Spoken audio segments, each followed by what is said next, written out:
How to unsubscribe from mailing lists in Gmail.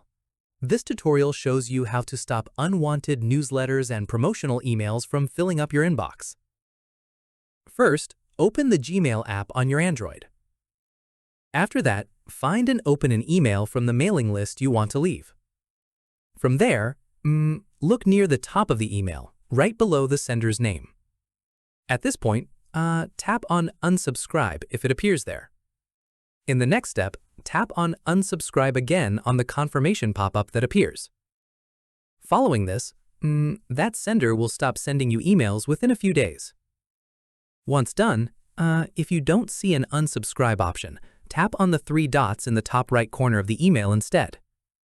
From here, tap on Unsubscribe from the drop-down menu if it's listed there. At this stage, repeat these same steps for any other mailing list you want to leave. Keep in mind, some senders don't support one-tap unsubscribing, in which case you may need to scroll to the bottom of the email and tap a separate unsubscribe link instead. Finally, check your inbox over the next few days to confirm emails from that sender have actually stopped. And that's it. If this guide helped you unsubscribe from mailing lists in Gmail, give it a like, subscribe for more Android tutorials, and tap the bell icon for updates. See you in the next one.